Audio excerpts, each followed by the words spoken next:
Welcome to the Rustic Garden Homestead. This video is all about direct sowing seeds, putting seeds directly into the ground. Now, March, April, great time to direct sow. I'm going to give you 5 or 10 tips to help you out. The thing is when you put seeds into cold ground, it's not necessarily a bad thing. I mean, seeds can sit there over a winter and then they're going to germinate.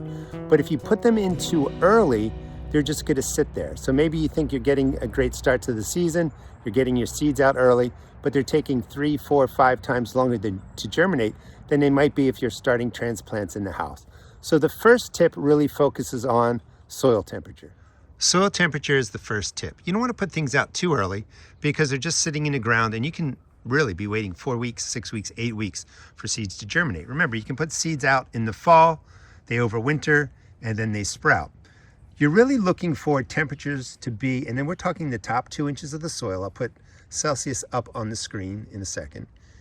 Really the top 2 inches, 4 inches of the soil, you want it to warm up. So 45 degrees, you can really plant peas, arugula, spinach, pak choi, bok choy, seeds that like to germinate quickly in cooler soil. But generally speaking, you want your soil temperature to be about 55 to 65 degrees, top couple of inches. Now that doesn't mean the temperatures can't be 30 in the 30s at night and the 40s at night, maybe only 55 degrees during the day. The sun beating down on that top inch of soil will warm it up. That's perfect for direct sowing and for germinating seeds. So you do want to wait a little bit so that when you put your seeds in, you're going to have that soil temperature where your seeds will germinate really within, let's say, 10 to 21 days. I think this is one of the most important tips. I'm going to try and cut this right into the front. No matter how you seed start, and most of you are going to do a great job, when the seedlings take off, sometimes birds, rabbits get to them. So you can protect them using dish racks. You can find these at the thrift stores. They come in different heights.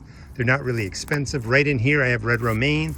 So I'm going to just drop the dish rack right over that space. That will protect the plants from birds. Now, a tiny bird, tiny rabbit maybe can squeeze in there, but it provides a lot of protection.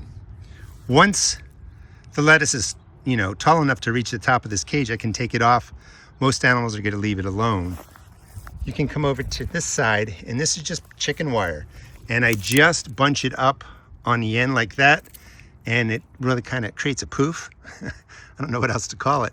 And you can lay this across your seedlings. This is going to keep rabbits out. They don't want to crawl under this. They don't want to mess with it. It's going to keep birds out. But this protection will protect the seedlings. And again, I think that's one of the most important things to do when you're direct seeding, because I think most of you are going to be successful, get stuff sprouted, but you can't really control if, an animal comes in and messes up the seedlings. The next tip is really about mulch. I put mulch down in the fall. The worms like it. Some of this decays. But when you're going from winter into spring, the ground is typically frozen, at least here in Maryland Zone 7. So maybe, good, 3 days, 5 days a week before you're going to be direct sowing, move all your mulch back.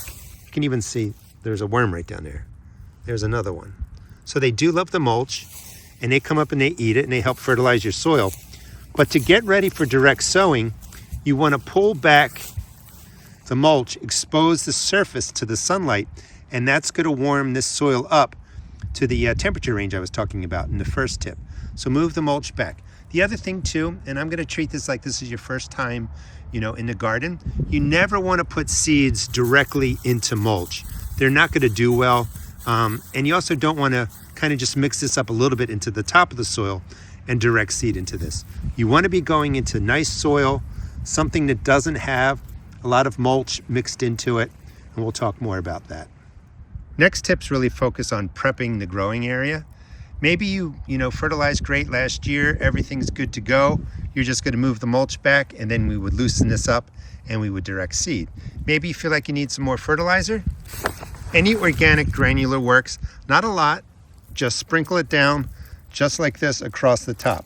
Again, you don't want to plant directly onto this. Most likely it won't cause a problem, but you want to mix the organic granular fertilizer into the top 4 inches of the soil. That would be 15 centimeters or so.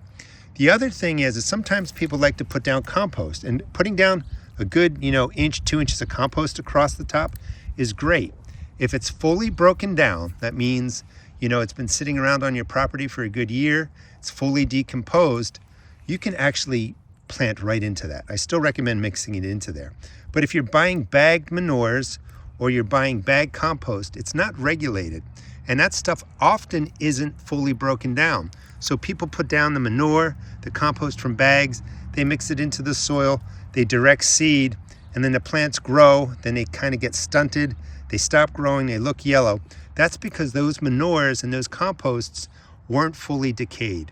So they're breaking down in the soil, and the microbes that are breaking them down are taking nitrogen from your plants. So you only want to use compost and manure that you know is fully decomposed. If you don't know it and you're not sure, don't use it for direct seeding. You can use it in other ways.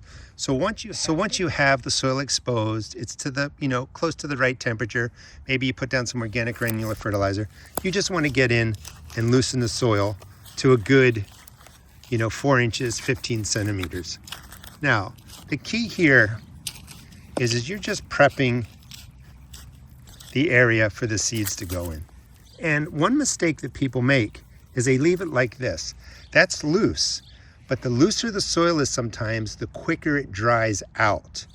And you don't want that. So when you have a little seed in there and it germinates, the sun beating down on here can dry that top inch really quickly, that 2.5 centimeters really quickly. And that can damage the growth of the seedling or even kill it off. So once you loosen it up, it looks nice, it's good soil, press it down a little bit. That helps the soil wick water up from down lower and keep the whole area more moist. Next is spacing, and I recommend just following the directions on the back of the seed pack or look it up online for spacing the seeds and then how far to space the rows. I tend to plant things together more closely. Over time you can adjust depending on what you're growing. I like to just use finger depressions about 1/4 inch deep. What is that, 0.75 centimeters? Nice and shallow. If I'm planting peas, seeds that are larger, peas, beans, zucchini, squash, cucumbers, then I'll go down 1/2 inch to 1 inch, 1.25 centimeters to 2.5 centimeters deep. That's perfect. You don't have to overthink it. Yes, you're going to hear some seeds should be planted on the soil surface. That's pretty rare, so just a little depression works for most seeds. If I'm doing radishes, I'm just going about every inch. I would drop in 2 radish seeds and, thin accordingly. That would be my next tip, is I don't like putting in just 1 seed per hole. You get a lot of seeds in the seed packet, so I tend to put in 2 or 3 seeds, and then I thin down to the strongest plant. You don't want to just put in 1 seed and maybe it doesn't germinate, so I do recommend putting in at least 2 seeds and then thinning, as you wish. Or you plant them more closely together. Like if they're supposed to be, this far apart from here to here, you do an extra seed right in there, and then you would just thin accordingly. The reason being, and to summarize that point that went a little bit long, 2 seeds per hole, or plant them a little bit more closely together, you'll get a better germination rate, and then you can thin them down to the strongest plants. This way you're not waiting around for seeds to germinate that may not. On the day of planting, we remember everything, we're excited, everything goes in the ground. If you're like me, a couple days later, I forget what went into the ground, what's been planted in different beds, and I've replanted over stuff. So definitely you want to label them. These are shims, S-H-I-M-S. You can get them at hardware stores, lumber yards. They're used for kind of adjusting window frames and door frames and making them level, but they make perfect markers for your garden. So I just put beets, the date, and this way I'll remember what's going on. I also like putting the date on there so that I can keep track of how well they germinate, how well they grow, and then I can adjust my growing times, my direct seeding times the following year. I also recommend, if you're just getting started, putting more space in between the rows. That just helps with pest and disease management. Better air circulation, birds can get in, chew off bad insects, and it's a little bit easier. If you plant stuff more closely together, you can get more of a harvest, more production, but it can be a little bit more work. Another tip is weeding, of course, and again, that might be common sense. But as soon as you see the weeds come up in the space that you've put seeds down, you want to remove them. They will compete for nutrients and moisture, but they're going to overgrow your seedlings. So get rid of them as soon as you can. So of course, keep the area weed free. Next thing is really about watering. When you're planting in March and April, you don't have to water as often. When the sun is getting, high into the sky, it's starting to warm, that top inch can dry out, especially as you're getting to late spring, early summer. Or if you're doing direct seeding in the summer, you're going to want to water probably every day. So bottom line for watering, at least every other day, and you're just, and then down here I have radishes. So you're just going to soak in the top. You can't really drown them, something like that. Let the water soak in. You want to keep that top 2 inches, 5 centimeters moist so that the seed can germinate, the root can get the water that it needs to the plant. And then after about 2 weeks, you can reduce the frequency of watering, just depending on what's going on. So quick recap, to play it safe, every other day for about 10 to 14 days. Just keep the area moist, especially if you're not getting any rain. You know, if it's colder out, the soil looks damp like this, you know, every other day is not necessary, but I just don't want people to underwater. Once the plants germinate, you have a little bit more freedom. You can water accordingly. That's going to probably be at least 2 or 3 times a week. And then when the plants are well established, it's going to be based on rain, soil temperature, and like that, but you can reduce the amount of watering. For fertilizing, we don't really have to overcomplicate things. If you really set the soil up well in the fall, you're probably good to go with the first round of crops that you're direct seeding, direct sowing. But water-soluble fertilizer usually gets mixed into a gallon container with water. That means that the fertilizer, the N, P, and K, is immediately available to the plant. And there's a couple things you can do to ensure your plants have everything they need. If you first put in the seeds, you can just water them in if you want with the water-soluble fertilizer, just like that. That's going to give the plants plenty of nitrogen, phosphorus, and potassium for them to grow into. Sometimes people worry that the water soluble is going to be washed away. This is going to stay in there for months, so the plants will get to use it. Or you can, well, one, you could do exactly what I just did, or you can skip that step, and then when the plants are about this size, give them a drink of water-soluble fertilizer. Just that quick, nothing fancy, and that's going to be enough nitrogen to get the leaves growing, keep the plants green. I just want to be clear, by not doing this, doesn't mean that you're harming your plants, just don't overdo it. Basic fertilizing, water soluble like I showed you, basic organic granular for setting up the planting area, and you're really good to go for the year. Another tip, and I'm going to show you some watering here too. This is really my bed where I put in pepper plants, but you can use the edges of your raised bed for different crops, especially in the, the cool weather crops. So I'm putting radishes right in there. So you can go ahead and like plant along the edge. And even if these aren't ready to harvest for whatever reason, I could still put my pepper plants in there. And these are all going to be pulled out by the time the pepper plants, grow up and overshadow the radishes or whatever I'm growing. So you can use your space a little bit differently to maximize it and get production of your cool crops, your warm crops, but they can share a space.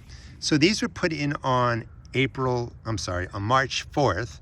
It's been 5 days, wasn't following my advice of every other day. I forgot about these actually. And you can see that the soil is starting to dry out. The seeds are fine. When you put in the water, it's going to be a nice dark color. So you want to eyeball it. If the top begins to dry out, definitely water it, or stick with watering, every 2 days or so. And you're just going to give them a nice soaking just like that. And that's plenty of water. Again, every other day, every third day. You just want to make sure that the moisture stays where the seeds are germinating for that 2-week period.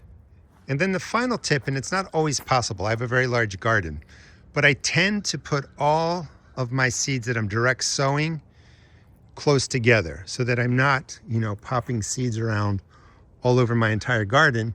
Then I have to remember where they are. I have to go and water them all. It's a lot easier to come into this space. Like I have beets back there, some endive over there, put in kohlrabi there, and some of my other favorite cool weather crops right in there. So it just makes tending a lot easier if you can direct sow in a space that's a little bit closer together. Thanks so much for watching. Please subscribe. I'll teach you how to grow an entire garden. I do a couple videos every week in real time. If you're looking for seeds, please check out my seed shop at therustedgarden.com. I sell tomato and pepper seeds for $1.75 a pack. All other seeds are $1.50. Thanks so much for watching.